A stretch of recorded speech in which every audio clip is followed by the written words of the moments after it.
Professor Fodor is coming as for what used to be an annual lecture in a series sponsored by the Neuroscience of Language Laboratory at NYU Abu Dhabi, which is part of the NYU Abu Dhabi Research Institute, all financed by the government of Abu Dhabi.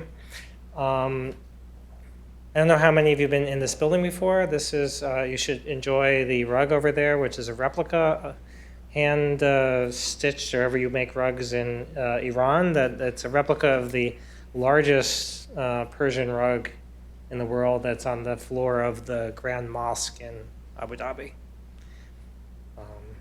Before relations between Abu Dhabi and Iran got, as dicey as they are now. So. We are so pleased to have Professor Fodor here for our series because Janet is, by all accounts, the founder of the modern field of psycholinguistics. And what does that mean? Well, Janet brought what linguists know about language to the study of language processing.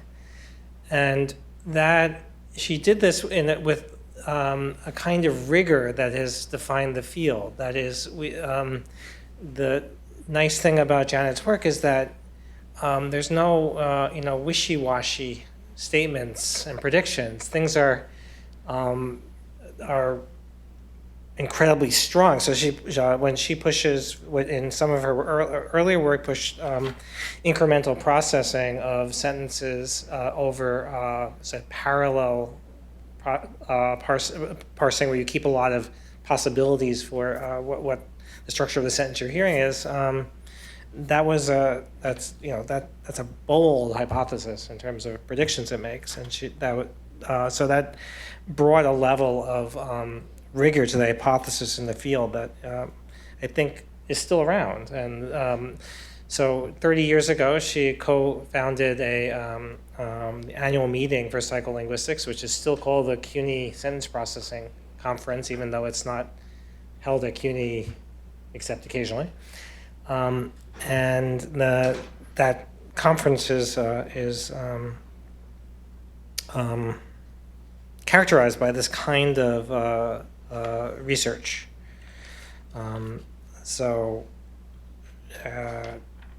The research that we do at the Neuroscience of Language Lab is descendant of this tradition that Janet started of melding psychological experimentation with linguistic theory.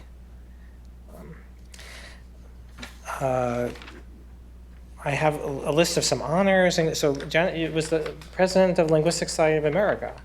I had forgotten that. So, and it says here that she is a corresponding fellow of the British Academy. So I envision her writing letters in her office and, "Dear British Academy," telling them what they should think. Today she's going to talk about a topic that I consider incredibly important. I teach old-fashioned view on this topic in my classes. It's about when you encounter how people process certain types of sentences. As I said, the strong predictions about processing come from linguistic theory. But there's always been a sense that there might be things people do that are related not to their knowledge of linguistic theory, but to different limitations we humans have, like memory limitations. And so we can absolve ourselves about making predictions directly from linguistic theory about certain types of sentences because some other field, like psychology of memory, will take care of it. So Janet's going to persuade us that we should do a lot less of that than we might have thought. So, Professor Fodor, now let's welcome Professor Fodor, who's going to talk about what's so difficult about center embedding.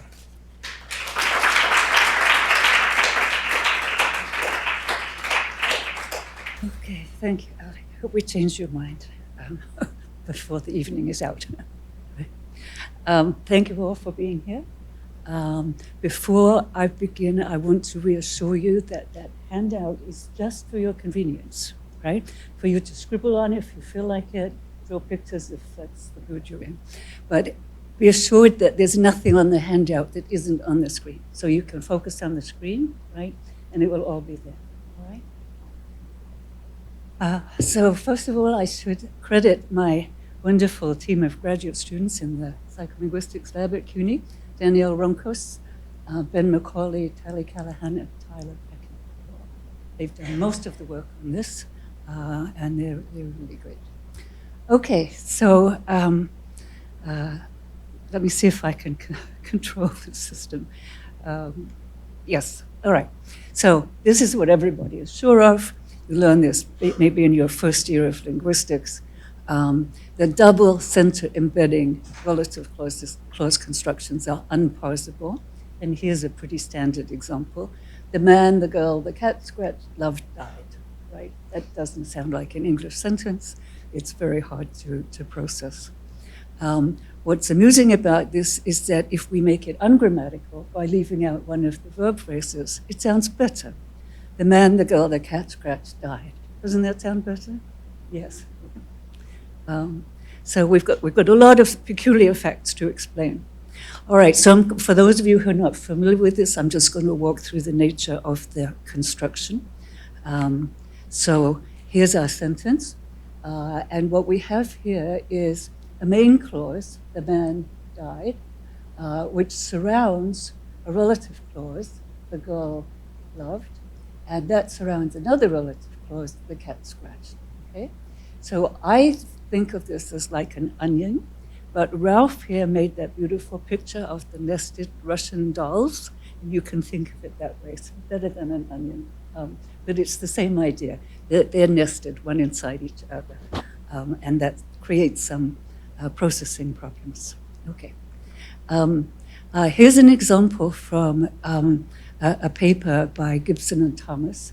And that paper is most often cited as sort of the most recent work that tries to explain why center-embedded clauses constructions are so difficult, right? And here's one of their examples. See what you think of this one. The ancient manuscript that the graduate student who the new card catalog had confused a great deal was studying in the library was missing a page. It's terrible, isn't it? I mean, it's even worse than the standard examples. And we'll get back to their experiment shortly. Okay, so here are the three peculiarities. Now, I'm only talking about English tonight. I really want to get on to compare with other languages with the help of other students. But the three obvious peculiarities are: one, unusually difficult comprehension, whether the phrases are short, like in the sentence we started with, each phrase was quite short, or quite long, as in the Gibson example. Okay? All right. It's not just harder than a single embedding, it's more than twice as hard as a single embedding. So here's a single embedding example. The man the girl loved died, and the cat scratched her. So we've got all the same meaning in there, but it's so much easier to process, right, than the one that we started with, which was center-embedded. Okay, so it's improved if the middle noun phrase is a pronoun. The man, the girl I scratched, loved, died. The man, the girl I scratched, loved, died. It's easier, right? And so that's another fact we need to explain. And as we noticed, it's often perceived wrongly as more grammatical if we miss out the middle VP, okay? All right, so many explanations have been offered over the years.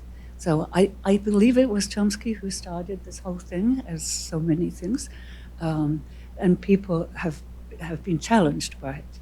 So here's Chomsky, Miller and Chomsky, 1963, and so I'm not going to go through all of these. There are so many of them, and most of them have to do with the complexity of processing the the relationships between the words in these sentences, right? So they argue that that's twice as hard as if you've only got one level of embedding. But what they see as that the complexity difference differs somewhat from one proposal to another. I'm going to focus just on, the syntactic prediction locality. I have trouble with this machine. Sorry, but go back. Go back. All right, let's see. Okay, so SPLT, Gibson and Thomas.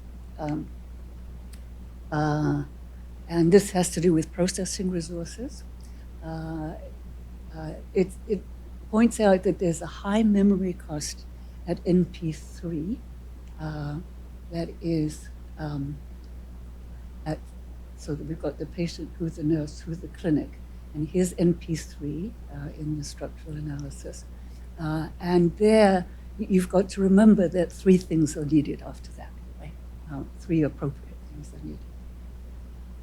Is a high integration cost at VP2 because its subject and its object are both non-local. So here's its object, here's its subject, okay. So that's the essence, it's 2-part explanation. But at CUNY, we don't believe that explanation. And we turn these monstrous sentences into normal sounding English sentences. Right that next time. You got it. Okay. All right. Now I have to do something even cleverer. I have to get this sound file up. Okay. The rusty old ceiling pipes that the plumber my dad trained fixed continue to leak occasionally. Now, what do you think? It's not so bad, right? So the triply center-embedded sentences, it seems to be complex, 3 clauses, of course, but nothing's wrong with it. So let's see.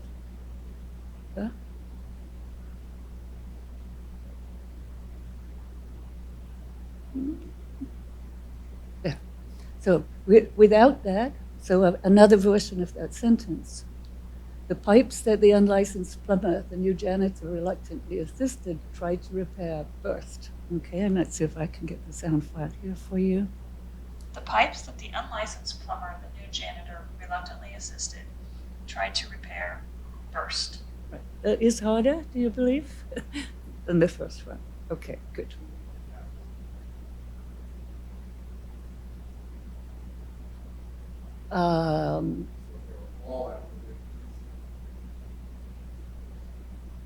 Well, they're the same NPs here, right? In the there are pipes, plumbers, ceiling.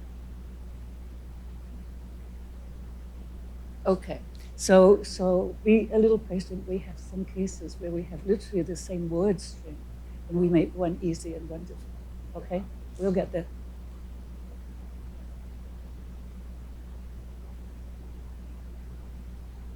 Okay, here's another example where we don't have a cooperating prosody. Let's see if we can listen to that one. No, yeah. The plane that the transatlantic pilot my older cousin met on his vacation was flying to Portugal crashed. Right, another bad one. If you disagree with my judgments at any point, please put your hand up and say so. But I think we're probably all agreed. Okay, so now what's the magic that we have at CUNY? What we're claiming is that prosody is a large part of the usual problem with its double center-embedded relative clause constructions, because there's a mismatch between the nested syntactic structure, that's the onion or the Russian ladies, right? And the need for a flat prosodic phrasing. So prediction, if the prosody can be made natural, the syntactic structure will be easy to process. However, making the prosody natural is difficult because typical phrase lengths discourage it. Okay, so we've got things fighting each other all the way through, and that can explain. If we're right about this, it explains all those peculiarities of the construction. That if the prosody is not helpful, you don't understand the sentence. that if NP3 is a pronoun, prosodically light, that helps to improve the rhythm, and that VP2 should be prosodically grouped with its subject NP2, but that's difficult to due to phrase lengths, as we'll see. We'll work through some phrase length examples. Okay. The importance of phrase length seems to have been overlooked, but now they've been demonstrated in a variety of languages. So I'll only talk about English, but it's getting around that phrase lengths matter for sentence processing. Encouraging phrase lengths for English double center-embedded clauses. The rusty old ceiling pipes that the plumber my dad drained fixed continue to leak occasionally. Good. 3 phrases, all much the same length. Discouraging, the pipes that the unlicensed plumber, the new janitor reluctantly assisted, tried to repair, burst. Not so good, right? So it's essentially the same sentence, and they both have 3 prosodic phrases and the same relation to syntactic structure. So we found encouraging phrase lengths for the English example, so 3 roughly equal length phrases. Discouraging phrase lengths, a very short one at the beginning, a short one at the end, and the great complex of stuff in the middle. Right? But both of these examples have 3 prosodic phrases and the same relation to syntactic structure. That's what's interesting. So they both have the structure. Now, am I going to push the right button this time? Yes. There's the top NP subject, there's the top VP predicate, and in the middle, there's the squished up together cascade of the 2 relative clauses. Okay? That the plumber my dad trained fixed, there's 2 relative clauses squished together. And that's what works. Okay? We're going to see that all the way through. So let's start here with looking at the tree. Suppose you wanted to. Okay. Suppose you wanted to tell someone, the man, the girl, the cat scratched, love died, right? That's a classic literary. So we need to know how to cut up this tree into chunks for prosodic phrasing, right? And we presumably have to start at the top where the main structural divisions are, right? And then also, we need to do as little damage as possible to the syntactic tree as we do this. So we're going to go through some examples where we're going to chop up trees. All right. So, we've got to satisfy prosodic constraints as well as syntactic constraints. So I won't go through all the prosodic constraints. Some of you in this room know them far better than I do, but these are pretty standard. So we've got alignment between XPs. We've got the wrap constraint that wraps a syntactic phrase into a prosodic unit, and the sense unit condition. And then phrase length constraints, binary minimum, sort of minimum of 2 prosodic words, binary maximum, balance. So we saw that earlier with the 3 balanced length phrases. That's a good constraint. And uniformity is a more general form of balance. Okay, so let's try dividing into 2 prosodic phrases and see how that goes. So we've got, here's the division that we made first, and now we're going to make another division. Okay, that actually is the same. And NP to VP, dividing up the top length. And I noticed that this doesn't meet length constraints. Right? Okay, so let's move on. If the phrase lengths cooperate, then it's okay. So here's the same structure, exactly the same construction, but where we have just changed the number of words here and there so that we've got 2 equal length, more or less equal length constraints. Okay? And that's encouraging. The girl, the man I love met, died of cholera in 1960. Very nice story, but it's a nice sentence. Discouraging. which is more typical of the examples that you find in textbooks and so on, is unbalanced prosody. So this is like 10 words to 1 word, or if you want to count stresses, 6 stresses to 1 stress. The little boy that the cat, the dog chased, it died. That's the typical example that you're given. But the thing is that phrase lengths are typically discouraging, right? Because you don't usually get an NP that contains a relative clause. It contains a relative clause, right? That's not going to be the usual way when it has to be short. Okay, so unless NP3 is a pronoun, which we know helps, this prosodic phrasing is hard to achieve. So we're going to try another snip. Okay, so a 3-phrase cut. So we've got encouraging, balanced, aligned prosody. The elegant woman that the man I love met lives in Barcelona. Good. Yes. And unbalanced, the girl that the young man I love met in Barcelona died. So the rhythm really does matter. For success, so I won't keep you going through more examples like this. For success, it turns out that what you need is equal weight prosodic phrases, right? Equal chunks, and apparently no more than 3 of them, which is really rather surprising. You know, that turns out to be what makes center-embedded sentences processable. Who would have thought that? But all the examples that I have conform to this. We want to think about why. All right, so that's the end of the first part of this, explaining what the phenomenon is. And to sum it up, I want to say prosodic phrasing is a bully, right? It pushes syntax around. It can be a real killer. When it clashes with the syntactic structure of a sentence, it always wins, right? So it makes a perfectly nice syntactic structure sound like junk, right? Because the syntax and the prosody don't match up together. However, we know in its turn, it's really not prosody's fault because it's a victim of the syntactic phrase lengths. So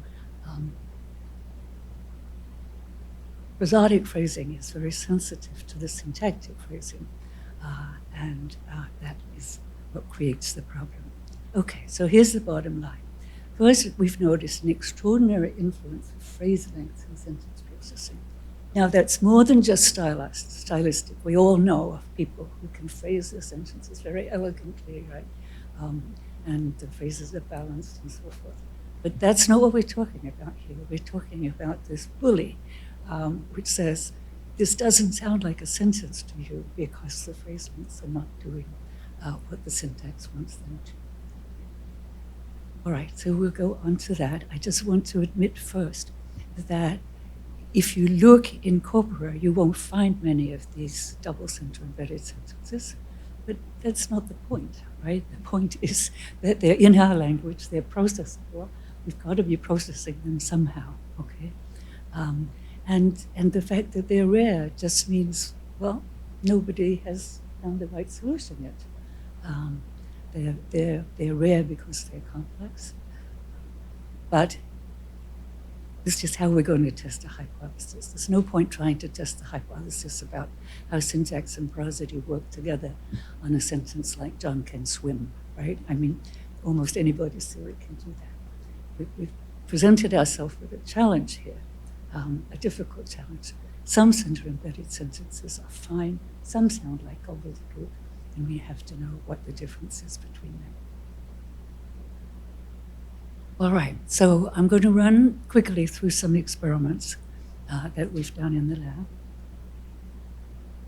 just to check that these intuitions of ours are the case. So experiment 1 was with a visiting graduate student from Germany some years ago. Read the sentences first silently and then aloud for recording, followed by judgments of pronounceability and comprehensibility. And there's a familiarization procedure, which I will tell you about in a moment, which we introduced because honestly we weren't sure that any subjects, any participants were going to be able to do these sentences, right? This was early days. And we we hadn't learned how to make them so pronounceable, okay? So we gave the participants every help we could.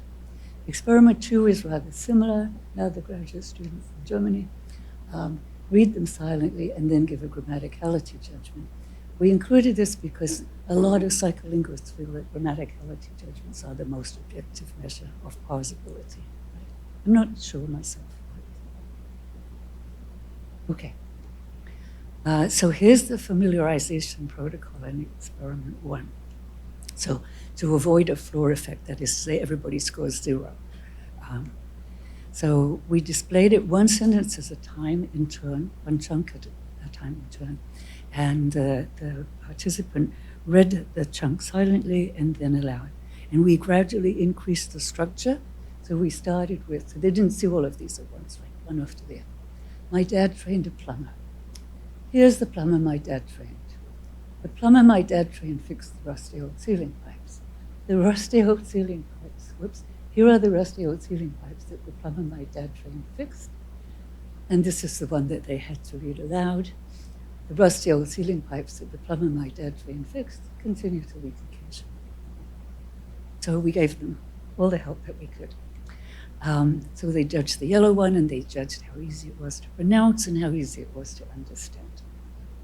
Okay, so this just shows you the structure, but I'm sure you have this in your head now. Here's the encouraging, the rusty old ceiling pipes. So a large phrase on the outside, continue to leak occasionally, large VP at the end, and then these words have to cram together into the middle. The plumber my dad trained fixed. And the discouraging, the ones that are hard to pronounce and to understand, have the opposite. They have short outer phrases and all this stuff in the middle. The pipes that the unlicensed plumbers and your janitor reluctantly assisted tried to repeat. Okay? So everybody would get the pattern of the phrase links. And we also included in these experiments some items from Gibson and Thomas's study, which had uniformly long constituents. And we grouped them in without discouraging. I hope you agree, all right? So we've already seen one of them. Here's another one. The ancient manuscript that the grad student with the new card catalog had confused a great deal was studying in the library was missing a page. It's difficult, yeah? It doesn't sound like a natural sentence, and it's hard to follow. Okay, and then in the experiment we had some familiar kinds of filler examples, that is other difficult examples of different kinds, just so not everything was center-embedded. And so we had early and late closure, for those of you who know about these things, noun phrase complements versus clausal complements, and so forth, right? Just to keep the participants on their toes with a variety. Okay, so here are the results. The encouraging links avoided a separated VP, that is, the non-optimal four-phrase prosody. So here's the results for the encouraging phrase links. Let me, if I can, play the recording for you first. The prayer that the monk, the religious fanatic, had persecuted relentlessly was chanting every day, was echoing in the empty church. Okay, not good, right? Okay, let me see if I can go back and catch the good one. No, that one doesn't want to play. Hope throughout we can play this. Okay, so what you see is that the encouraging phrase lengths, so long outer phrases, little inner phrases that squish together, is fine, okay? So there's no break before the middle VP, which is the giveaway that the construction hasn't been parsed properly. With the discouraging phrase lengths, that's not the case. And with the Gibson and Thomas equal phrase lengths, the most popular interpretation is with a separated VP2. So that chunk is separate, and it makes the whole sentence really hard to understand. Okay, let's see how we go.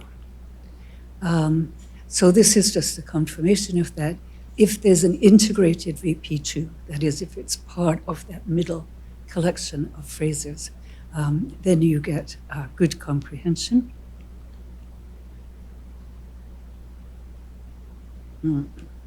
Up here, that's where I need to be. Good, okay. So this is good comprehension, and the pink is the integrated VP cases. So that looks good. And here it's all pushed down at the other end, and the pink is terrible. And the separated VP, this green one, is actually the majority. Okay, so that's sort of self-rated comprehensibility scale. Now, the grammaticality judgment, which is supposed to be less subjective. So we had some of the center-embedded examples were complete. Some of them were missing a word or a phrase. And the participants read silently to themselves and then aloud and then judged whether the sentence was grammatical or not. So here's one you're familiar with, complete. The rusty old ceiling pipes that the plumber might have trained fixed continue to leak occasionally. Now, when we took out a word, we had to put in an extra word just to balance the sentence lengths here. So we put in this word admittedly at the beginning just to fill up the space. Admittedly, the rusty old ceiling pipes that the plumber my dad trained continue to leak occasionally. Okay. So, no good. But a lot of them are judged. Good. And then with the discouraging lengths, the same thing. We left out VP2, so we put in a padding phrase here. To no one's surprise, the pipes that the unlicensed plumber, the new janitor, reluctantly insisted burst, and that sounds pretty good to people, and it's not. So, right? Okay. And then several other methods. So in the third experiment, we used the same string of words. This is what Brian we mentioned earlier. Same lexical content, syntax, and semantics. The only thing that differs is the prosodic chunking. So we made all the phrases medium length. The green apples that the farmhands that Bill hired were picking are delicious. This was so that the experimenter could read them as long or as short, right? So could read this as long, short, short, short, short, or short, long, short, short, short, and so forth, right? So that's how we kept the same words, but we managed to change. We're changing the weight of the phrases rather than the length, okay? Now, I do want to play with these. The green apples that the farmhands that Bill hired were picking are delicious. Okay, so that's the encouraging one, and it's good. All right. Now, The green apples that the farmhands that Bill hired were picking are delicious. not so good. Not so good? All right.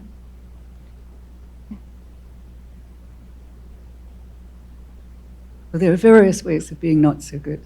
Here's another way of being not The so green good. apples that the farmhands that Bill hired were picking are delicious. And yet another. The green apples that the farmhands that Bill hired were picking are delicious. Not so great. Okay. Now. Okay. So enc versus disc prosody for identical sentences. All of the 5 syntactic phrases were of neutral length, so they could be pronounced either way, as you've heard. And this was a recall experiment, so more words were recalled in total for the enc version than for any of the disc versions. Okay. Except for one anomaly, and that is the VP region didn't come out the way we expected. It seemed that there was a pause, right? If you see, there's a pause here and here in the disk versions, in the VP sequence. And somehow or other, although it's in the wrong place, it seems to allow extra processing time. I'll show you the data because they Okay. Oh, no, this is.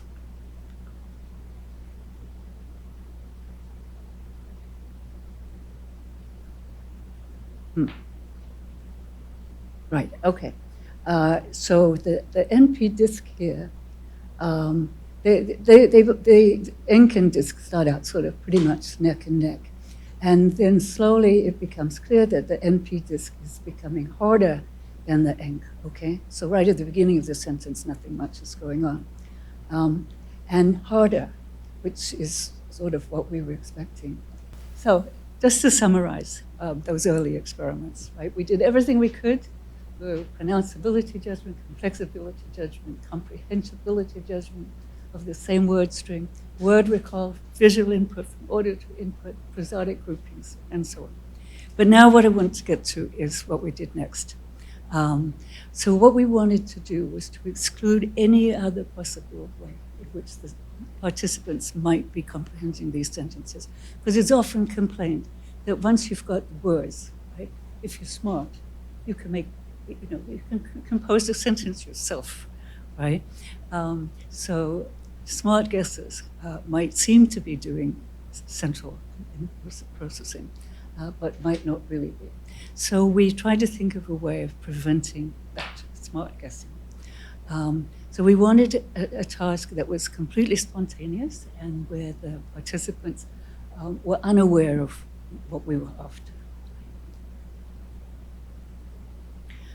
So this is what we call the double reading experiment. You have the identical word sequence, and it's read aloud twice. Reading one with no preview, and that was timed, right? So the sentence went up, they had to read it, start reading right away, and there was a timer on the computer that made sure that they did start reading right away, okay? Then they could take their time and read the sentence again. That's reading R2. And now, of course, they've got full preview of the sentence. They've seen it already, okay? So we've got them reading with and without preview. And these are not reliably distinguished in most reading experiments. But clearly, they pose very different processing challenges. So if you're reading cold, reading one, just reading straight off, you've got to anticipate where the word string is leading, right? You have an uncertainty there. I don't know what's coming next. I don't know even how long the sentence is going to be or what words are going to be in it until I get to them. Whereas if you've already seen the sentence, then your job is to assign a syntactic structure to that word sequence. That's the second reading, okay? And we wanted to know where the difficulty was. Is it essentially a garden path problem? First reading, I don't know where I'm going.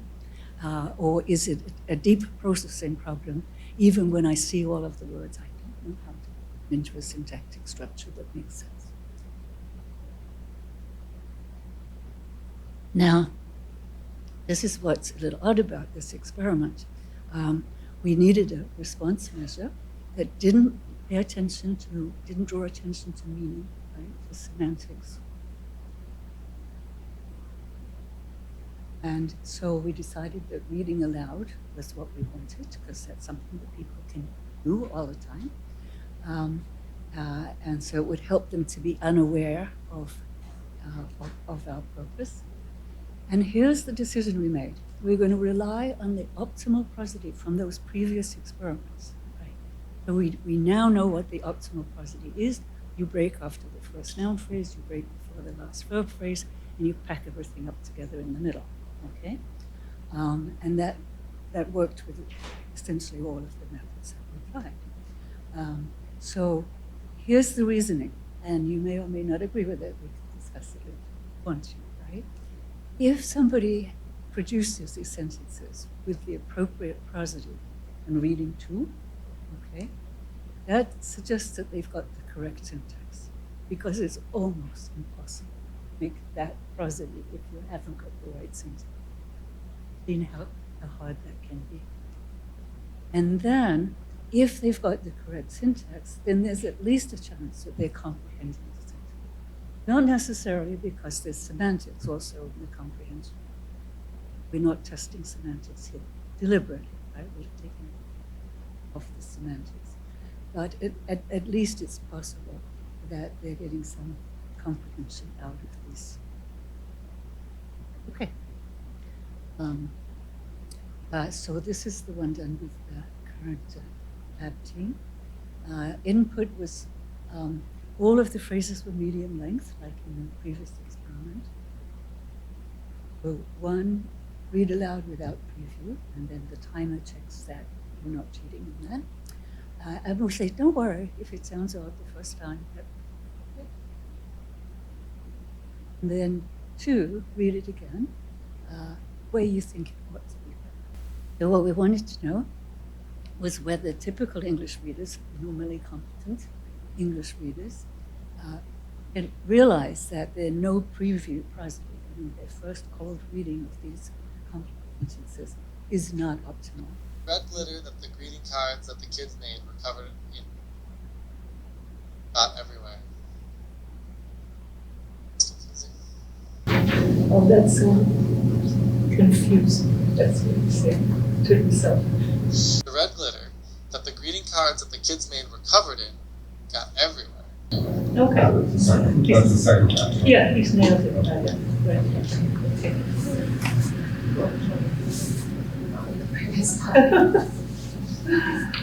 Okay, so the second one, but not always. Mm-hmm. The drain pipes that the young plumber that my dad trained had fixed still leak.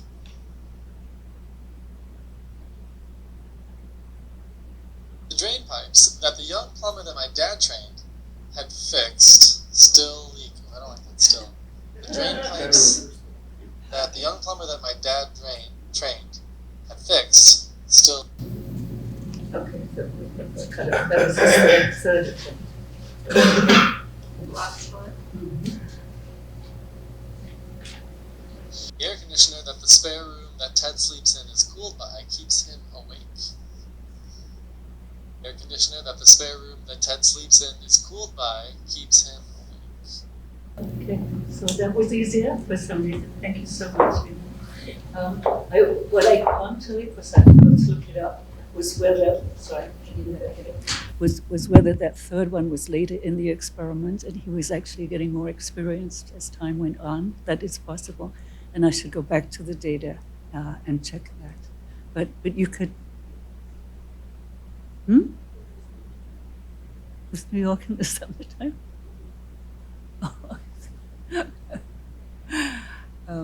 Right. So it seemed to be an interesting task. It obviously needs refinement. We got to work a lot more on it. But this is the data, the judgments of appropriateness. I'm sorry, this is a terrible table, but read it this way. So reading one, 22% produced what the judges thought was an appropriate prosody. That's when they haven't seen the sentence until that moment. 51% on reading two. Okay, so a vast improvement by the second reading. And VP, an even bigger check. So here's the way we'd like to summarize this, and you can see whether you agree. So this is without any prosodic or phrase length cues, right? Okay, so we haven't given them any prosody, and we haven't varied the phrase length. But also, we haven't put any obstructions in the way of the optimal prosody, right? We haven't, like in the traditional examples, where the phrase lengths are all fighting with the center-embedded structure.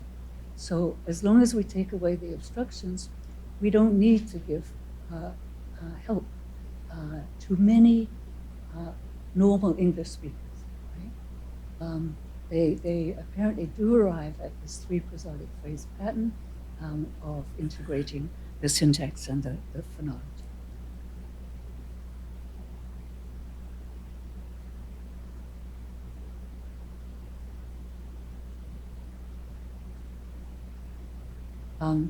So this Second reading prosody, that's our new method that we've been trying, does look promising so far.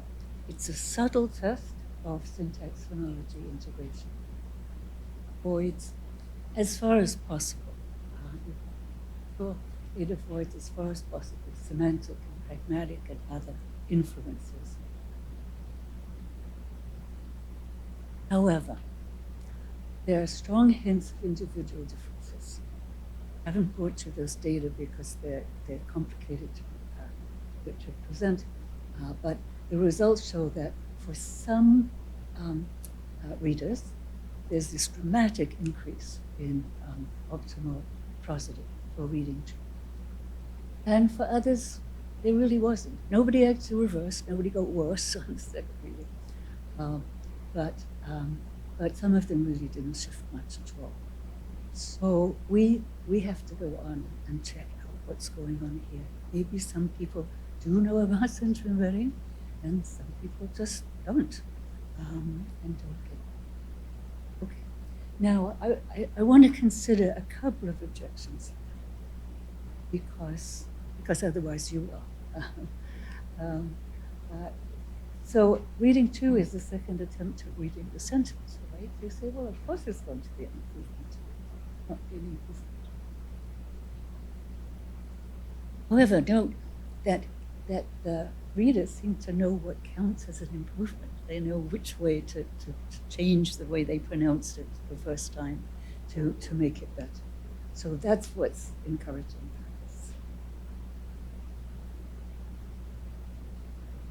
So here's, to summarize, all the experiments so far seem to support more or less our original intuition that there are some cases, rare cases, where phrase lengths happen to encourage a helpful three-way split prosodic phrasing, right? The Italian or the Russian natives. So the structure that people come up with is matrix subject, matrix VP at the top level, and everything in between is scrunched together as one prosodic phrase, right? Those three little phrases in the middle. And if your sentence happens to allow that, then many people, much of the time, can in fact recognize it as a sentence. Whether or not they fully understand it, because it's complex, we can't be sure yet. But at least they recognize it as an English sentence. Also, there are a few printed cases, and I lost my folder of them, I think because my office is so untidy, unfortunately. So if you ever come across one in a newspaper or magazine or wherever, let me know, and I'll take you out for a glass of champagne. They're very precious, these examples. They're precious because they're rare, and they're also precious because they're rare to recognize, right? We said if you've got the prosodic phrasing right, they don't sound like difficult sentences at all. So you have to be a linguist and very alert if you're going to spot one of these as you're just reading a novel or something. But we need some more of these. So last question. Why could this actually matter? Why are we spending our time playing games with prosodic phrasing? Answer, well, it reveals that there is a deeply different structural underpinning for syntactic and prosodic processing. So the syntactic processing we know is basically hierarchical. The prosody, I put mostly flat here because there are some possible exceptions that I'd like to talk about.